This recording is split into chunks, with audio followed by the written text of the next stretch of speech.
मैं एक बार बताता हूँ और एक बार आपको एकदम क्लियर करता हूँ, आप उसके बाद आपको समझ में आएगा। ओके, एक बार मैं बताता हूँ। स्थानेन्तरतमः इत्येकं सूत्रम्। स्थानेन्तरतमः एक सूत्र है जी इसकी वृद्धि बनती है प्रसंगे सति सदृशतमः आदेशः भवति।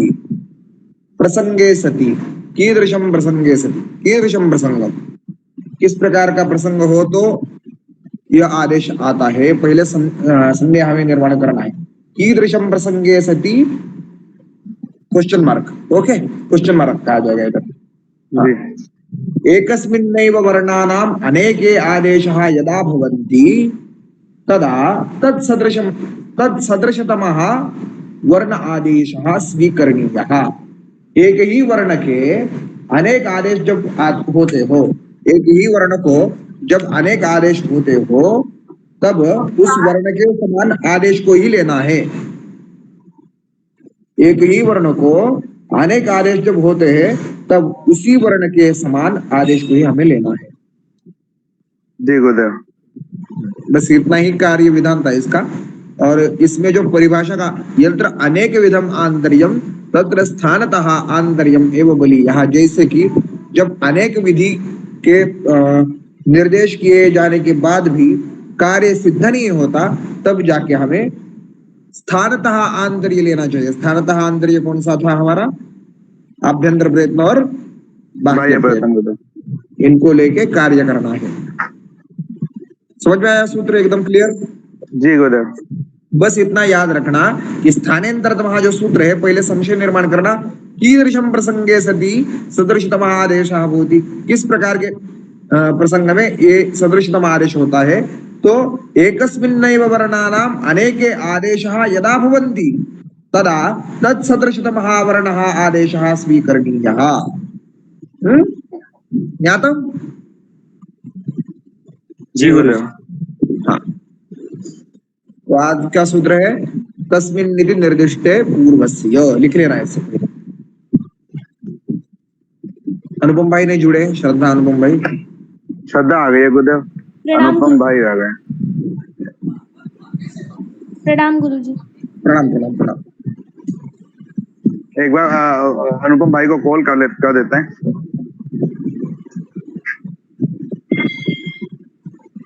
गुरुजी आप कॉल किए थे इसीलिए? हाँ, इसलिए कॉल किया था कि हम चालू कर देंगे। आज घर में कोई नहीं है, बच्चों का खाना वगैरह सब बनाया तो लेट हो गया बस। खाना बनाने गुरुजी आता है आपको? सब बनाते हैं खाना। क्या भाई जो क्या समझे पूरा जो 10-12 साल गोकुल में रह के आए हों, बाहर पढ़ाई करी हो, उनको खाना बनाना ना ऐसे कैसे हो सकता है भाई? खाना बढ़िया बनाते हैं। एक घर की शादी है, गए सब लोग, हम भी जाने वाले थे परंतु पाठशाला के कारण, गुरुकुल के कारण हम किधर भी नहीं जा रहे। पिछले 3 सालों से बाहर ज्यादातर घूमते नहीं, जब इनकी छुट्टियां होती तब जाते हैं, नहीं तो किसी एक को घर में रहना ही पड़ता है। ये तो है ही गुरुदेव। मतलब ये शादी वगैरह तो फिर शादी वाला भोजन कैसे खाते होंगे? वो तामसिक वाला भोजन, लहसुन प्याज वगैरह होता है। हम नहीं खाएंगे ना, घर वालों को तो एडजस्ट करना पड़ता है। श्रद्धा वो घर वाले अभी बीवी भी घर में तो कुछ नहीं खाते। वहाँ पे भी अगर ढूंढो तो ऐसी चीजें होती हैं जो इसमें लहसुन प्याज ना हो। लहसुन जैसे कि गाजर का हलवा खाओ। अरे तो वो कितने सीजन में मिलेगा? मतलब मीठा वही जो 1-2 मीठा तो चावल में रायता डाल के खाओ। ऑप्शन है। रायता में भी मूली होती है इधर।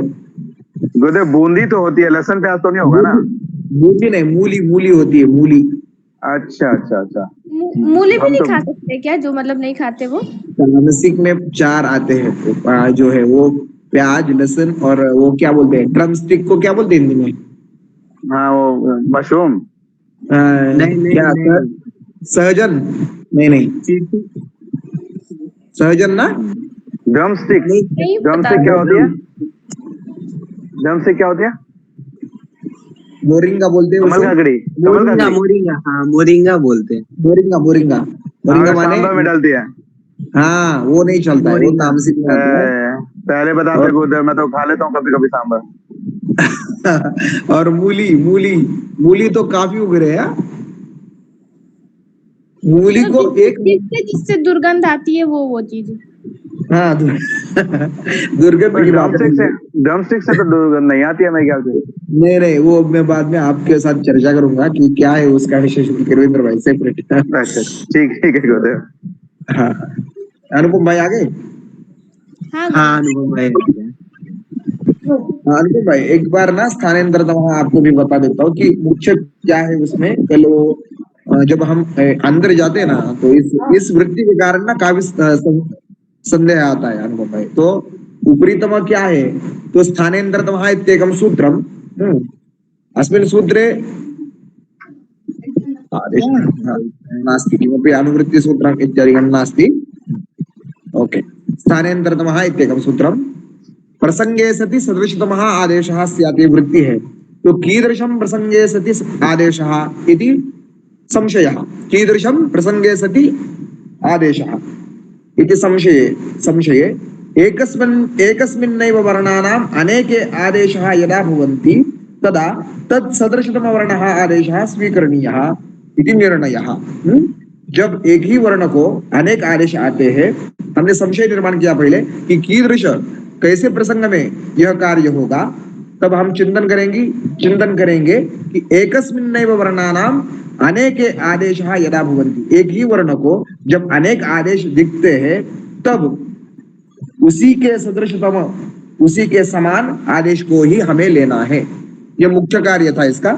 और यत्र अनेक विधम आंतर्यम तत्र स्थानतः आंतर्यम एव बलीयः।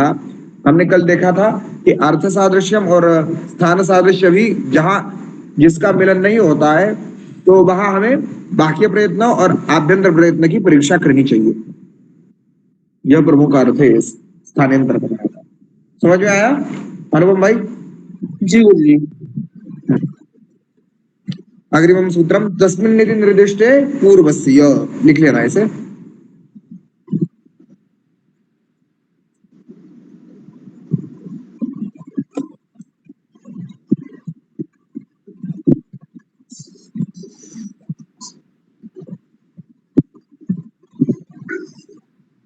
सप्तमी विभक्तेन विधीयमानं कार्यं वर्ण अंतरेण अव्यवहितस्य पूर्वस्य कर्तव्यम। लिख लेना इसका। तस्मिन् निर्दिष्टे पूर्वस्य का वृत्ति लिख लेना। सप्तमी निर्देशेन विधीयमानं कार्यं वर्ण अंतरेण अव्यवहितस्य पूर्वस्य कर्तव्यम, ऐसे लिखना। बोध्यम इति उचितम नास्ति। सप्तमी निर्देशेन विधीयमानं कार्यं वर्ण अंतरेण अव्यवहितस्य पूर्वस्य कर्तव्यम।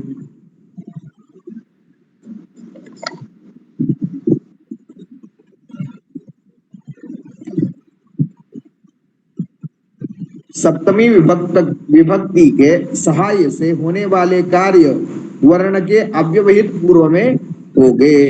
हिंदी में लिख लेना।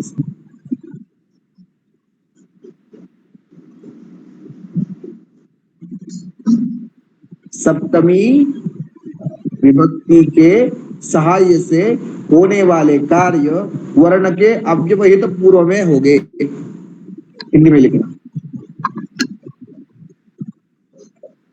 आवाज आ रही है ना मेरी? जी गुरुजी आ रही। हाँ।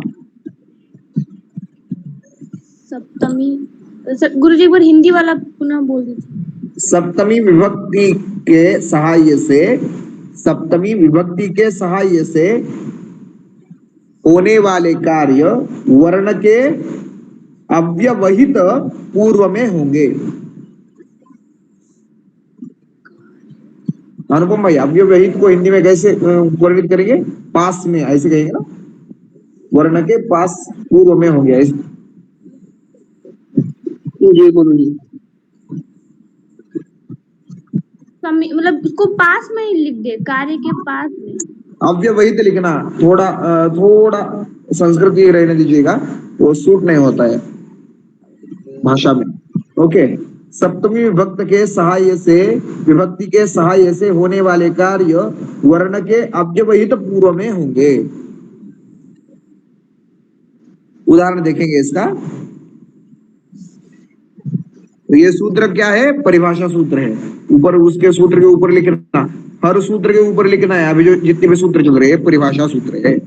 जहां नियम नहीं होता वहां नियम की कल्पना करते हैं। ओके, नियम की विधि दर्शाते हैं। जैसे कि इस सूत्र में क्या कहा है, जैसे हमें षष्ठी स्थानीय योगा के लिए हमने युको एनर्जी लिया था, उसी प्रकार तस्मिन् इति निर्दिष्टे पूर्वस्य को भी हमें युको एनर्जी उदाहरणार्थ लेना पड़ेगा। जैसे कि इकहा स्थाने यन स्यात् अचि परे, ये अचि परे का जो विषय है ना, अचि परे, इसके लिए हमें इस सूत्र की जरूरत है। तस्मिन् इति निर्दिष्टे पूर्वस्य। उदाहरणार्थ यहाँ दिया है, देखिए मधु आरिहि। मधु आरि में धकार उत्तरवर्ती उकार के स्थान में वकार का आदेश होगा। किस सूत्र से होगा? इको एनर्जी, यह सूत्र से होगा। परंतु ये अव्यवहित अचि परे, ये कैसे पता चला? तो तस्मिन् इति निर्दिष्टे पूर्वस्य इति सूत्रेण हमें पता चला। अभी इसमें क्या विशेष है, आप एकदम ध्यान से देखना, एकदम ध्यान से समझना चाहिए। मधु अरिहि है, तो ये उकार के स्थान में आदेश था क्या आकार के स्थान में आदेश था? रविंद्र भाई आप बताना। क्या गुरुदेव? मधु अरि जो है ना, मधुबरी, जी जी। हाँ, तो उकार के स्थान में यह आदेश था क्या आकार के स्थान में आदेश था? एक सेकंड गुरुदेव, मधु अरि, ये सब उकार के स्थान पर होगा ना गुरुदेव? उकार के स्थान पे होगा। ओके, उकार के स्थान पर, हाँ जी। हाँ, परंतु ये आकार के स्थान में क्यों ना हुआ? क्योंकि आकार भी अच ही है। अगर हम आगे देखेंगे तो और कुछ संशय और उदाहरण मिलेंगे तो उससे अच्छा। और लेकिन सप्तमी के परे बोला, सप्तमी से पहले बोला ना गुरुदेव, तो सप्तमी से पहले तो उकार अंतिम अच है। वही तो मैं बोल रहा हूँ, उकार अंतिम अव्यवहित उकार ही है।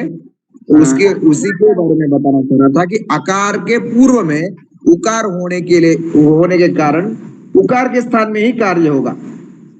आकार के स्थान में कुछ भी कार्य नहीं होगा, आकार वैसे ही रहेगा। क्योंकि आकार क्या है? सप्तमी है। हाँ जी।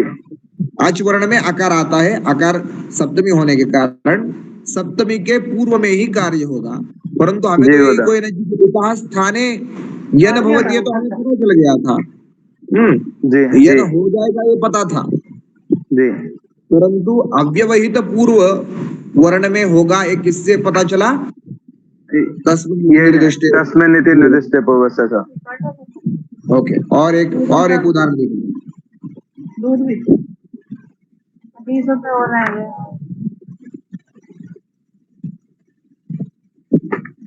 हाँ भाष्य में देखेंगे, देखिए उदाहरण।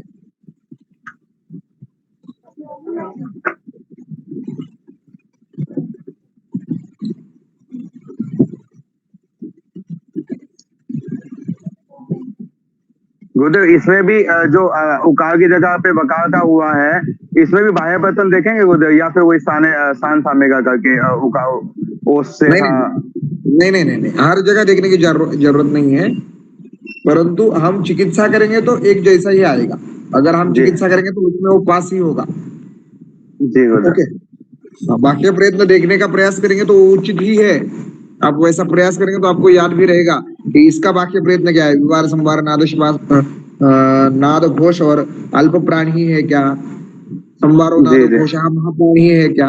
ये हमें अगर देखेंगे तो उसको प्रयत्न करेंगे तो हम अच्छी तरह से अभ्यास कर पाएंगे और याद भी रहेगा। जी गुरुदेव। आप ही डालना इसके उदाहरण मुझे कल कि अच्छी के उदाहरण डालना सप्तमी के। ओके, मैं भी देखता हूँ, अगर मिलेंगे तो ग्रुप में शेयर करेंगे। जी गुरुदेव। और आगे और एक सूत्र देखेंगे, ऐसा ही है, सेम कार्य है इसमें, परंतु हाँ इसका उदाहरण अलग है। तस्माद् इत्युत्तरस्य सूत्र लिख लेना।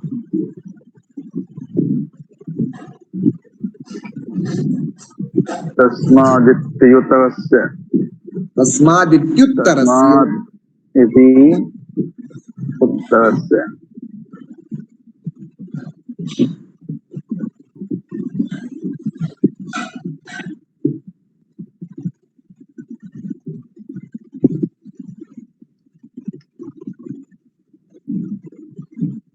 सम्यक।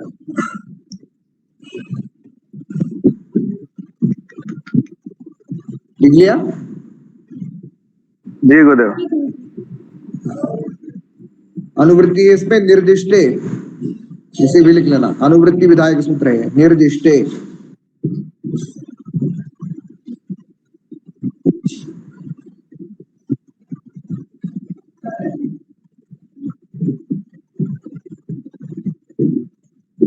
लिखना है इसकी वृत्ति, ये वृत्ति पहले लिखना है, ये वृत्ति काफी मुख्य है क्योंकि ये कात्यायन वृत्ति है, इसके बीच में जाएंगे तो ये कल्पित वृत्ति है, इसे थोड़ा संदेह बढ़ रहा है तो इसको लिखना पहले। पंचमी निर्देशेन क्रियमाणं कार्यं वर्णांतरेण अव्यवहितस्य परस्य कर्तव्यम, लिखना।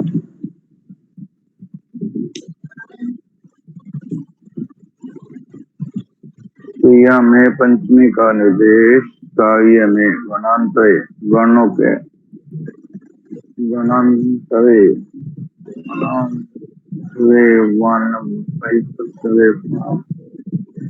वहितस्य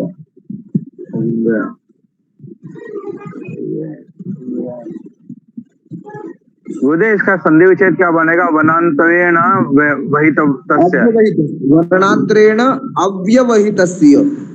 वर्णांतरेण का क्या मतलब होगा गुरुदेव? वर्ण अंतरेण, वर्णांतरेण माने वर्ण के बाद में। अच्छा, वर्ण के अंत में, मतलब अंत जी, बाद में। वर्ण अंतरेण, वर्ण अंतरेण। जी जी जी।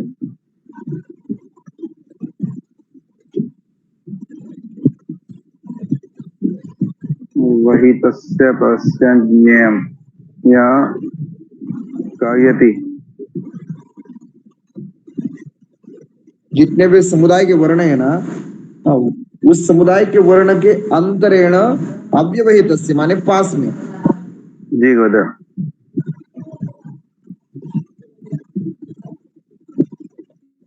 अव्यवहितस्य, हितस्य का मतलब गुरुदेव वही आगम की तरह आगे बैठेगा ना ये। अव्यवहितस्य, अव्यवहितस्य।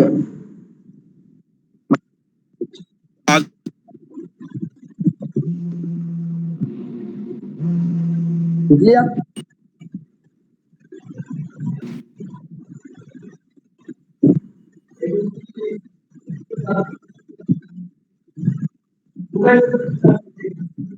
हिंदी में भी लिख लेना।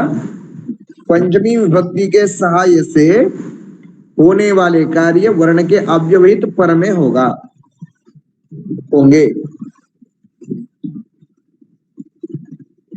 जैसे ऊपर लिया था सप्तमी का हमने पूर्व में लिया था, वैसे इसको पर में लेना है, बस इतना ही। और इसका उदाहरण हम देखेंगे। पंचमी विभक्ति के सहाय से होने वाले कार्य वर्ण के अव्यवहित पर में होंगे।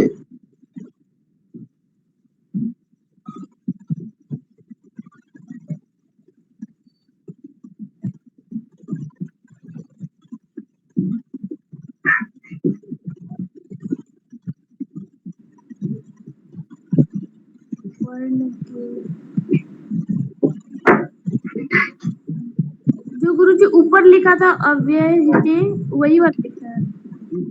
कौन सा? ऊपर जो लिखा था हमने उसमें से पंचमी विभक्ति के सहाय से होने वाले कार्य वर्ण के अव्यवहित पर में होंगे। हमने ऊपर पूर्व लिखा था और नीचे पर लिखना है, और यहाँ पंचमी विभक्ति लिखना है। बस पंचमी विभक्ति के सहाय से होने वाले कार्य वर्ण के अव्यवहित पर में होंगे। अव्यवहित के पास आप लिख लेना ब्रैकेट में कि पास। जी गुरु जी। ओके जी गुरु जी।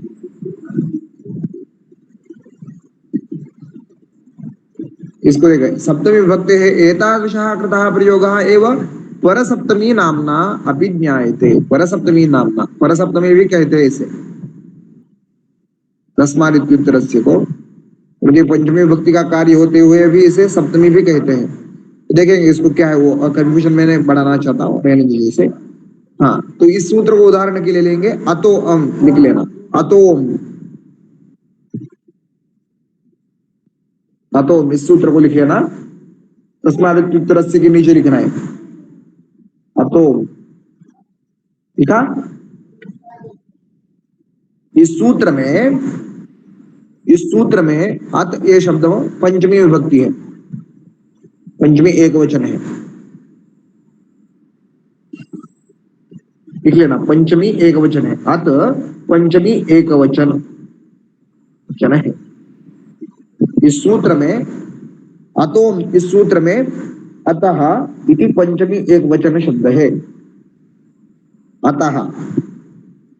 ओके, ह्रस्व अकारांत नपुंसकलिंग शब्दात् अव्यवहित रूपेण परस्य सुप्रत्ययस्य अनेन सूत्रेण अम आदेशः भवति इति अस्य सूत्रस्य अर्थः। पंचमी होने के कारण फल शब्द क्या है, ह्रस्व आकारांत है, नपुंसकलिंग शब्द भी है, तो ये अत पंचमी होने के कारण अव्यवहित रूपेण परस्य सुप्रत्ययस्य अनेन सूत्रेण अम आदेशः भवति। हाँ, तो अकार के पर में सुप्रत्यय के स्थान में अम आदेश होगा। ये हमें कैसे पता चला, तो तस्मात् इत्युत्तरस्य इस सूत्र से पता चला कि कार्य जो होगा, अम आदेश जो होगा, ये कहाँ होगा, तो सुप्रत्यय के स्थान में होगा। हमें कैसे पता चला, तस्मात् इत्युत्तरस्य, इससे पता चला। यदि अदन्तात् अंगात् अव्यवहित रूपेण परस्य सुप्रत्ययस्य अम आदेशः, ये आगम नहीं है, नहीं तो आगम होता तो इधर कौन सा सूत्र आ जाता, आगम होता तो कौन सा सूत्र आ जाता, एक बार रविंद्र भाई बताना। हम अगर आगम होता तो वो मितागम होता गुरुदेव। हाँ, तो कौन सा सूत्र आ जाता, मिद्योन पवे, तो मुझे मतलब ऐसे मिद्योन पवे, यह क्या है, आदेश है, आदेश होने के कारण सु के स्थान में होगा, इसलिए फलम फले फलाने का फलम रूप सिद्ध हो रहा है। जी गुरुदेव। हाँ जी, तो वही इति अनंतात् अंगात्, इति अनंतात् पंचमी, अंगात् पंचमी, इति अनंतात् अंगात् अव्यवहित रूपेण, माने पास में, परस्य पर में, सुप्रत्ययस्य, पर में कहा, आकार के बाद में, आकार के बाद में सुप्रत्यय के स्थान में अम का आदेश होगा। यह हमें तस्मात् इत्युत्तरस्य इस सूत्र से पता चला। पंचमी विभक्ति के सहाय से होने वाले कार्य वर्ण के अव्यवहित पर में होंगे। तो पंचमी विभक्ति यहाँ किधर थी, अतो अम, इस सूत्र में अतः ये पंचमी विभक्ति थी। जी, तो अदंतात अंगात हमें पता चला, अदंतात अंगात, अतः से क्या पता चलता है, ह्रस्व अकारांत अंगात, ये हमें पता चलता है। ह्रस्व अकारांत नपुंसकलिंग शब्दात अंगात अव्यवहित रूपेण परस्य सुप्रत्ययस्य अनेन सूत्रेण अम आदेशः भवति। तो अदंतात अंगात अम आदेशः भवति,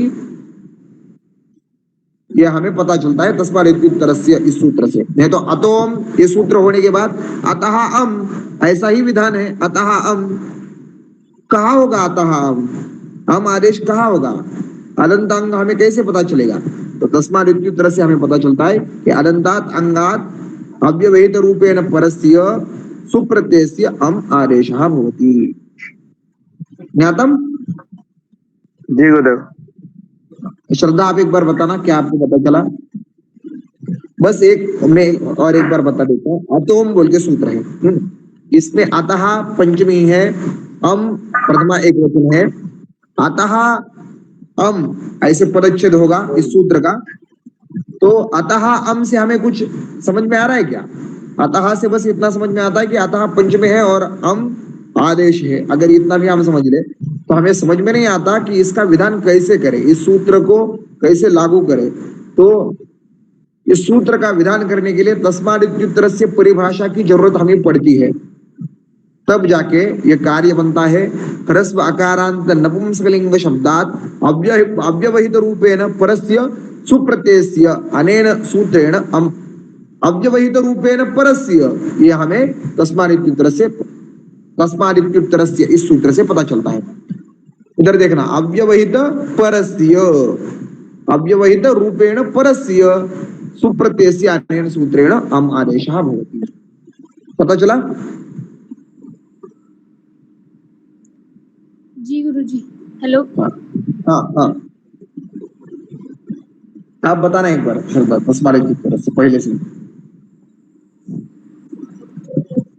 गुरुजी इसमें अतो अतो अम का अतो अम उदाहरण से समझेंगे तो अतः और अम इसका सत्निश्चित करेंगे, जिसमें अतः पंचमी विभक्ति एक वचन है। एक वचन में है और अम और अतः अतः और अम से ऐसे इसका मतलब कोई अर्थ नहीं निकलेगा, सही है। इसीलिए इस सूत्र की जरूरत हमें, इधर परिभाषा सूत्र आएगा आणि हमें नियमकारिणी परिभाषा, यहाँ अत्र नियमं नास्ति अतः नियमं कल्पयति इति परिभाषा। सम्यक्, जी यही बस इतना ही समझना है और इसको अच्छी तरह से प्रैक्टिस करना। अगर संशय हो तो पूछना, इसको क्लियर कर देना। तो सूत्र तस्मिन् निर्दिष्टे पूर्वस्य सप्तमी विधायक सूत्र है, सप्तमी का कार्य बताने के लिए वो सूत्र है, और तस्मात् इत्युत्तरस्य ये पंचमी का कार्य बताने के लिए सूत्र है। इसको याद रखना है, ये दो सूत्र अष्टाध्यायी अंत तक जाएंगे, हर जगह इसकी जरूरत पड़ती है, हर एक सूत्र में इसकी जरूरत पड़ती है। एक सूत्र होने के बाद एक सूत्र में इसकी जरूरत पड़ती है। एक नाम तीन लिखा सूत्र को पर मुख्य केंद्रित रखना। षष्ठी स्थाने योगा तस्मिन् निर्दिष्टे पूर्वस्य और तस्मात् इत्युत्तरस्य, शास्त्र अंत तक ये तीनों सूत्र जाएंगे। अनुपम भाई सही ना? जी गुरुजी। हाँ, ये तीन सूत्र काफी मुख्य है। षष्ठी स्थाने योगा तस्मिन् निर्दिष्टे पूर्वस्य तस्मात् इत्युत्तरस्य।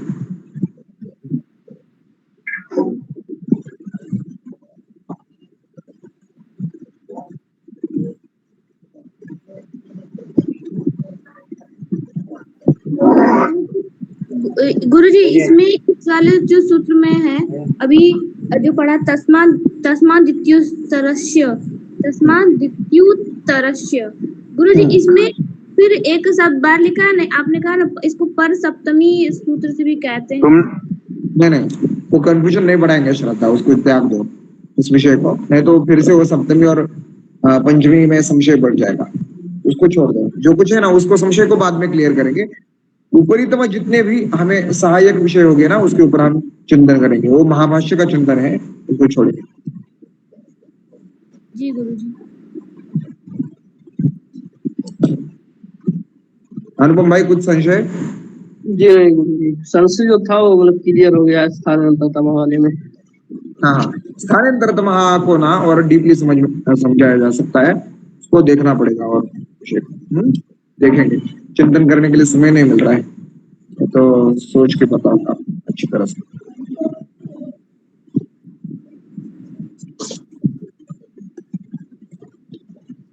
और विरुचोन्त्यात् परः उज्ज्वल आप एक बार बताना। गुरुजी एग्जाम्पल लेके बताए गुरुजी। सही सूत्र कैसे बताओ? हाँ जी गुरुजी।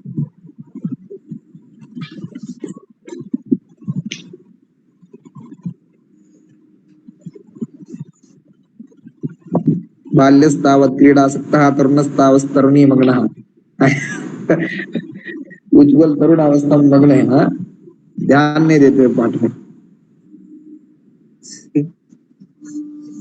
जैसे गुरुजी एक सूत्र है इदितो नुम धातो, तो ये सूत्र बतलाता है कि ये सूत्र नुम आगम को धातु पे लगाने के लिए आदेश होता है। तो अब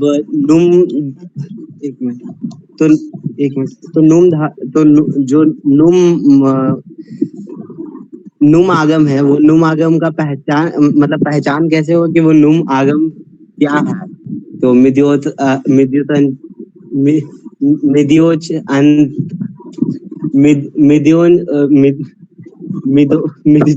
त्यात पर सूत्र ये बतलाता है कि वो जो नुम आगम है वो नुम आगम मकार संज्ञक है, तो इसीलिए वो मित आगम है। तो उसका वो मित आगम है, तो उसका आदेश कैसे होगा? तो ये बतलाता है मिद्योच्चर पद। कैसे होगा? सही बताया आपने। इसमें मुख्य यह बताना है कि नुम में मकार इत सबने के इसलिए मित है, ये मुख्य था। कैसे होगा एक बार बता दो उसे।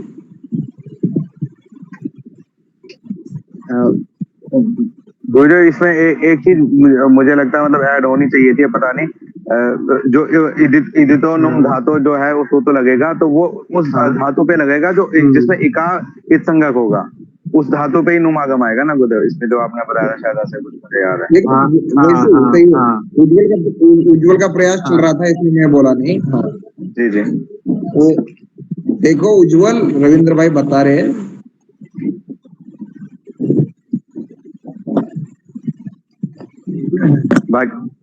बाकी तो उज्ज्वल ने बता ही दिया गुरुदेव। शायद एक चीज छूट गई थी, इसलिए मुझे लगा कि वो मतलब ध्यान में आ जाए इसलिए। उज्ज्वल ने सही नहीं बताया, और सही से बता कुछ ट्राई करो।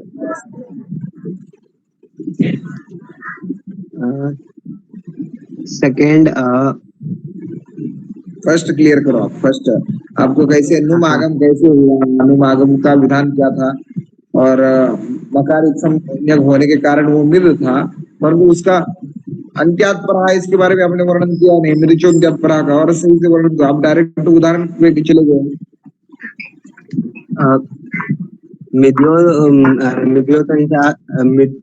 मिद्योच्चोन्त्यात्पर जो सूत्र है वो सूत्र बतलाता है कि मिद आगम का आएगा, मित आगम का आगमन होगा अंतिम स्वर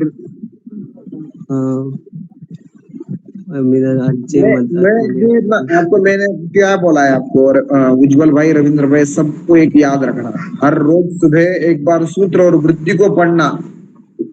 जब तक आप सूत्र और वृत्ति को नहीं पढ़ोगे तब तक आप सही से नहीं बता पाओगे। शुरू कर दिया है हमने गुरुदेव वो अभी, लेकिन हम यहाँ इस सूत्र तक नहीं पहुंचे। हम अभी बिल्कुल स्टार्टिंग से शुरू कर रहे हैं। हालांकि हमने आदि अंत्यन संहिता उपदेश सबका पूरा करके, तो एक बात बताता हूँ रविंद्र भाई, इसको पूरा करने में ना 10 मिनट भी नहीं लगेंगे आपको। हलंत्यम से आज अगर हम करेंगे ना एक बार, तो 10 मिनट नहीं लगेंगे। हलंत्यम नित्येकम सूत्रम उपदेश, तो 10 मिनट का हर रोज का एक टाइम फिक्स कीजिएगा, तो उसमें आपको इसका चिंतन करना है। निरचोन्त्यात परहा इत्येकम सूत्रम, उसमें आपको पहले क्या लिखना है, इसके जो अतः अंत्यात परहा उतः सुच्छन्दम पदम। हाँ, इसका अर्थ क्या होगा?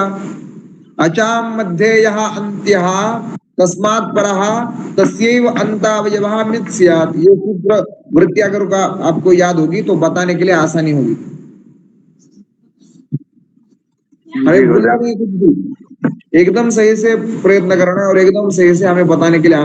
एक मुख्यतः तो एक विषय ऐसा है कि आपको संस्कृत में ही बताना है, संस्कृत में इसका प्रयास करना है। अगर संस्कृत में आप जब प्रयास करने लग जाएंगे ना, तो मुझे पढ़ाने में भी काफी आसानी होगी। इसका ट्रांसलेशन और वो मीनिंग्स निकालते निकालते ना दिमाग ये हो जाता है कि हमें जितना संस्कृत में अच्छी तरह से समझ में आता है ना, उतना एक्सप्लेन हिंदी में नहीं कर पाते। इसलिए फोकस आपको अच्छी तरह से वृत्तियों के ऊपर करना है। इस वृत्तियों का अर्थ कैसे निकलता है, इसके ऊपर अगर ध्यान केंद्रित करेंगे तो जल्दी से जल्दी हम आगे बढ़ पाएंगे। ठीक होता, कल से हम इस पे लगाएंगे पूरा टाइम। यस यस, उसी पे ही लगाना कि आपको एक दिन में वो, जब आप चिंतन को बैठेंगे ना, तो बाकी सारा चिंतन हमें व्यर्थ समय कर देता, व्यर्थ हमारा समय हो जाता है। इसको त्याग दो और मुख्य जो है हमारा पाठ चल रहा है उसके ऊपर ध्यान केंद्रित करो। और आप जैसे कि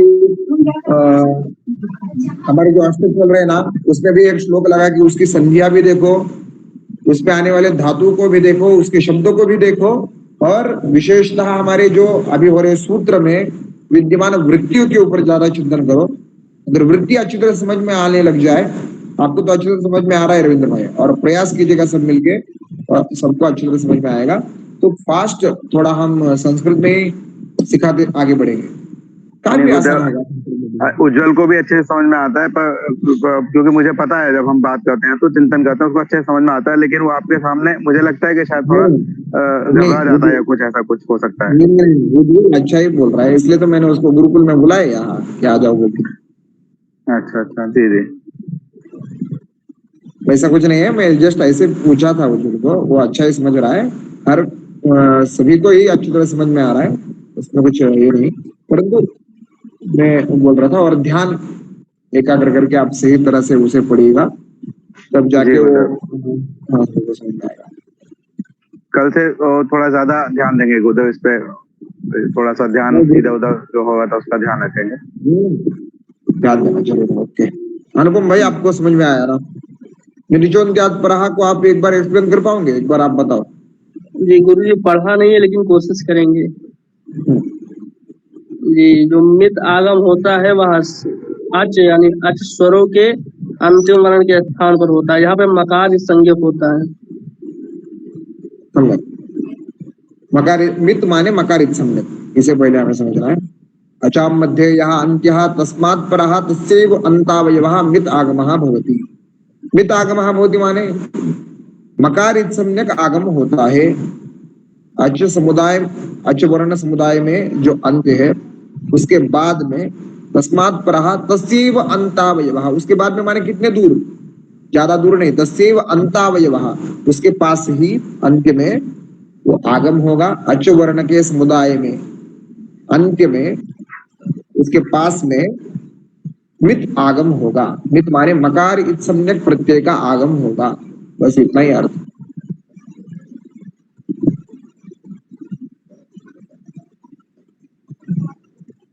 ओके जी जी गुरु।